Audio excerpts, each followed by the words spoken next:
Жылдың төрт мезгілі қыс. Қыс болса қыс болды ғой суық дейміз. Көктем де алыс емес жуық дейміз.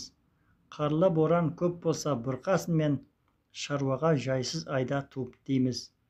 Қыс қыстығын қылмаса ол да болмайды. Жазымыз болады ғой суық дейміз. Одан кейін көктем келіп құлпырады.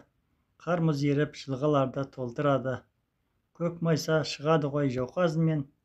Күнде шығып көк бұлттан жылтырады. Алыстан жыл құсы кеп қарлығашпен аспанды әнмен күйге толтырады. Қыз келіншек бозбала ойнақшыған көктемде барлығы да құлпырады. Көп ұзамай жадыраған жаз да келді. Алыстан ұзақ ұшқан қаз да келді.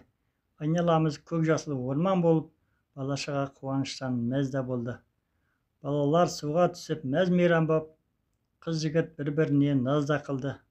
Осылайша өтіп жатыр жазымызда. Осы жазға бәріміз разымыз ба? Той тойлап ағыл-тегіл дастарханым, мол болды ет пен шұжық қазымызда. Одан кейін күз де келіп күлімдеді. Оқушылар о алақай білім деді. Айнала сап-сары боп түске еніп, келешек жастарымыз ілім деді. Жеміс-жиде қауын-қарбыз бәрі пісіп, молшылық боп көп жеміс желінбеді. Осылайша төрт мезгіл қыс, жаз бен күз көктемге қарап тұрып күлімдеді.